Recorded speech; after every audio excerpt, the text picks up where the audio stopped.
नाजरीन आदाब, Ruby channel के दोपहर खबरनामे में आपका खैर मकदम है। मैं हूं सैयद अनवारुल्लाह गौरी। तो आइए सबसे पहले नजर डालते हैं अहम खबरों पर।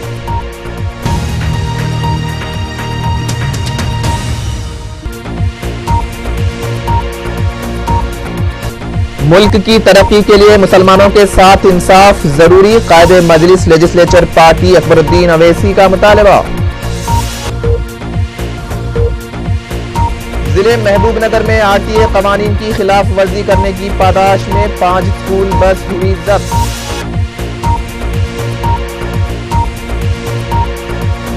बंजारा हिल्स रोड नंबर 10 पर गैर मजाजी हुक्का सेंटर बेनकाब, वेस्ट जोन पुलिस टीम की कामयाब कार्रवाई।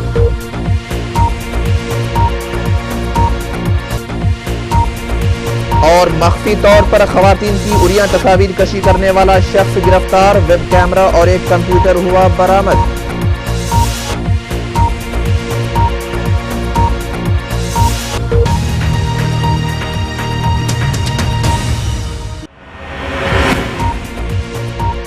और अब खबरें तफसील से।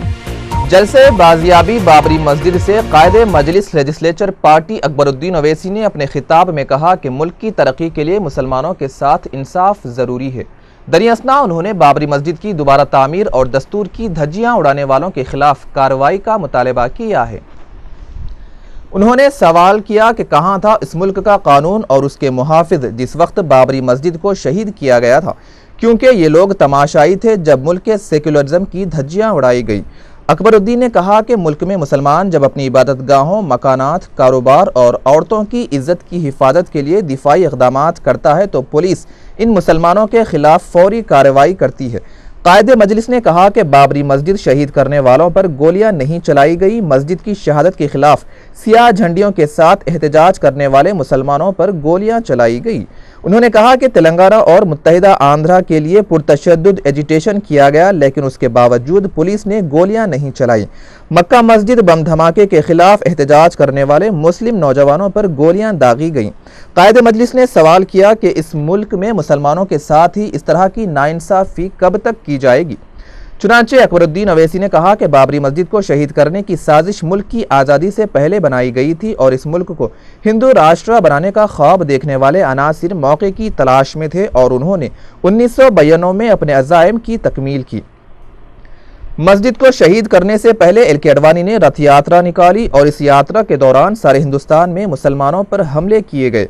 दरियासना रथ यात्रा के दौरान और मस्जिद की शहादत से पहले अडवाणी, अशोक सिंघल, उमा भारती, साध्वी धमरा, विनय कटिया और दूसरे संघ परिवार से वाबस्ता लीडरों ने जहर अफशानी की और इश्तियाल अंगेज तकरीरें की, लेकिन उनके खिलाफ कोई कार्रवाई नहीं की गई। उन्होंने अपने खिताब में मुसलमानों को सूझबूझ से काम लेने की बात कही। उन्होंने कहा कि मुसलमानों को मुत्तहिद होने की ज़रूरत है और ये वक्त बहुत नाजुक है, ताहम मुसलमान एक मरकज़ सियासी और एक जमात से वाबस्ता हो जाएं। कायदे मजलिस ने कहा कि बैरिस्टर असदुद्दीन अवैसी के हाथ मजबूत करते हुए उन्हें मुल्क के दूसरे मुकामात के मुसलमानों के पास भेजने की ज़रूरत है। बादशाह अकबरुद्दीन अवैसी ने हैदराबाद को मरकज़ के ज़ेर इंतज़ाम लाने की तजवीज़ की सख्त मुखालिफत करते हुए इंतबाह दिया कि अगर हमारे इत्तेहाद, शनाख्त, तहजीब और ज़बान को ख़त्म करने की कोशिश की गई तो मजलिस ऐसा जमहूरी एहतजाज करेगी कि जिसकी तारीख में कोई मिसाल नहीं मिलेगी।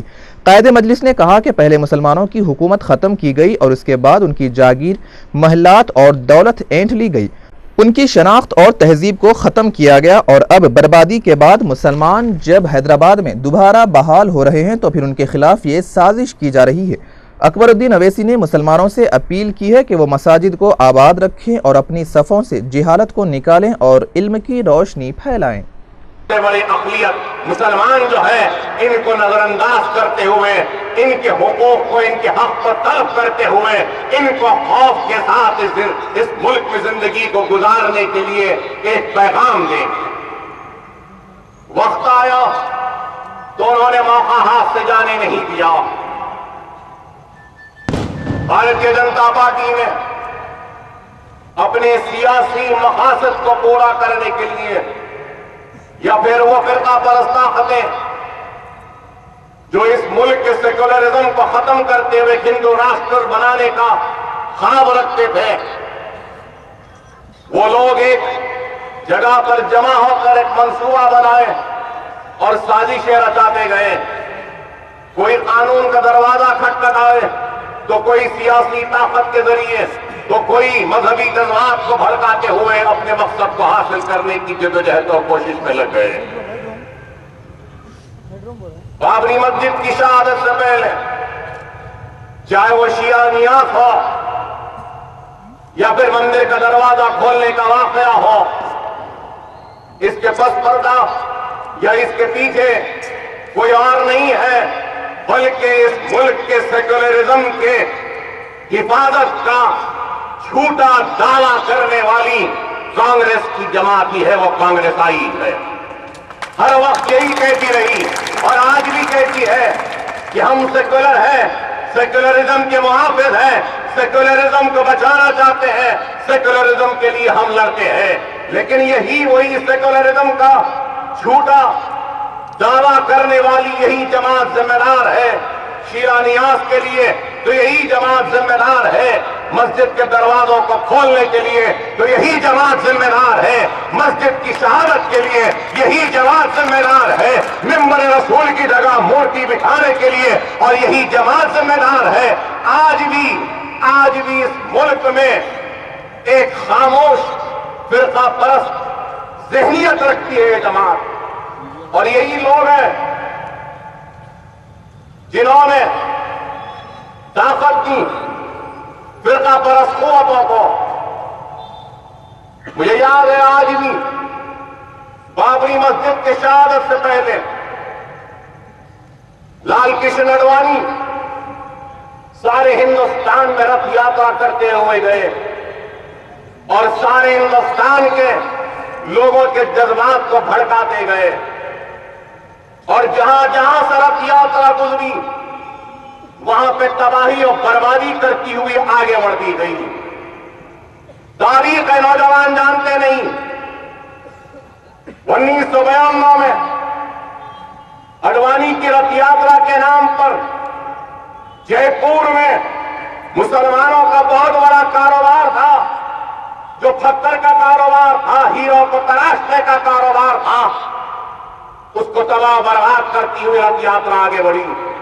तो कहीं पर मुसलमानों का कपड़ों का कारोबार था, तो उनके कपड़ों के कारोबार को तबाह करती हुई आगे बढ़ती गई।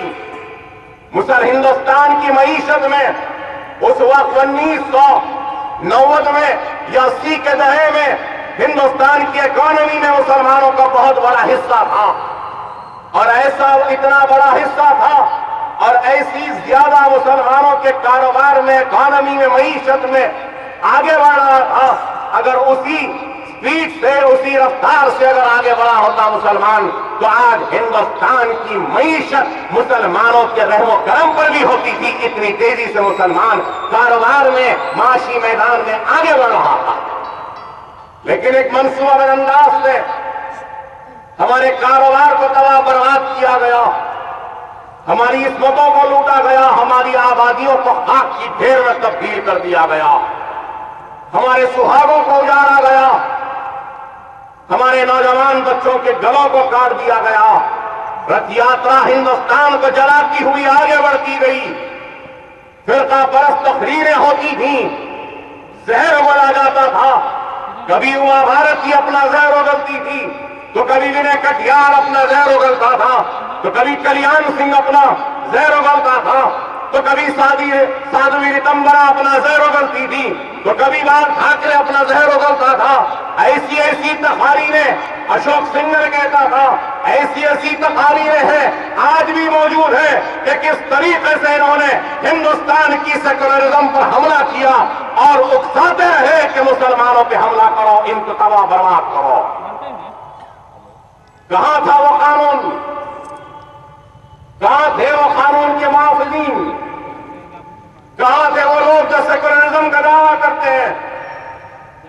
हमारा मामला आता है तो शाम सूंघ जाता है, लेकिन हम अगर कुछ बोले तो बड़ा हुआ वेला मच जाता है।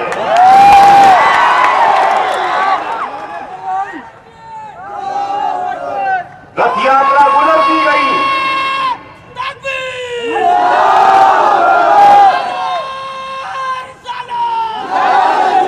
रथ यात्रा गुजरती गई, हजारों लाखों की आजम है। हिंदुस्तान के हिंदू लोग जमा हुए अयोध्या में, उकसाने की तकारीरें की गई, मुश्तइल करने की तकारीरें की गई, और उन तकारीरों से पहले यह भी याद दिलाऊं कि नेशनल इंटीग्रेशन काउंसिल में हलफनामा दाखिल किया। चादरघाट विक्टोरिया प्लेग्राउंड में कबड्डी मुकाबलों के दौरान कल्ब पर हमले के बायस एक खिलाड़ी फौत हो गया। तफसीलात के मुताबिक चादरघाट इलाके में वाक़े विक्टोरिया प्लेग्राउंड पर इतवार के रोज़ कबड्डी मुकाबलों का इनेकाद अमल में लाया जा रहा था कि इसी असना में खेल के दौरान के यादया नामी खिलाड़ी के कल्ब पर अचानक हमले के बायस उन्हें केयर अस्पताल मुंतकिल किया गया, जहां बाद मुआयना उन्हें मुर्दा करार दिया गया। बादअज़ां बल्दी अज़ीमतर हैदराबाद मेयर मोहम्मद माजिद हुसैन, बल्दी कमिश्नर सोमेश कुमार व दीगर ने अस्पताल पहुंचकर यादया के अहल खाना से इजहार हमदर्दी करते हुए कबड्डी खिलाड़ी को खराज पेश किया। इस मौके पर डिप्टी बल्दिया मेयर राजकुमार, मजलिसी कारपोरेटर समद बिन अब्दाद और भुलकपुर कारपोरेटर वाजिद हुसैन व दीगर भी मौजूद थे। कलीग्स हैं वो बॉडी और उनके फैमिली मेम्बर्स को लेके गए हैं। उसके बाद जो भी सरकार की तरफ से 1 लाख रुपया मुआवजा, उसके बाद उनका जो भी पेंशनरी और दूसरे बेनिफिट्स हैं वो सब चीज़ें, और एक फैमिली मेम्बर को, चूँकि वो रेगुलर एम्प्लॉय थे, एक फैमिली मेम्बर को उनको जॉब भी दिया जाएगा DHMC की तरफ से उनकी ओर किया। बड़े अफसोस की बात है, यादया को जो है 3 लड़कियां और 1 लड़का है, कृष्णा रेड्डी नगर के ये रहने वाला है। GHMC का ये कामाटी परमानेंट एम्प्लॉय था। इसके लिए आज सारी GHMC के मेयर साहब, डिप्टी मेयर साहब, तमाम कॉरपोरेटर्स, आज सारी GHMC के एम्प्लॉय सब जो है बहुत दुख की खबर है उनके लिए कि एक नौजवान 35 साल 36 साल की उम्र में अचानक जो है खेल के दौरान कल्ब पर हमला होकर उसका जो है इंतकाल हो गया। आज यादया की पूरी फैमिली को हम हमारी तरफ से, हमारी जमात की तरफ से, MLA मुतालिका MLA मोहतरम रुकन असेंबली अकबरुद्दीन अवैसी साहब की जानिब से, MP साहब की जानिब से, सब कुछ की जानिब से हम उनकी फैमिली वालों को ताज़ियत पेश करते हैं।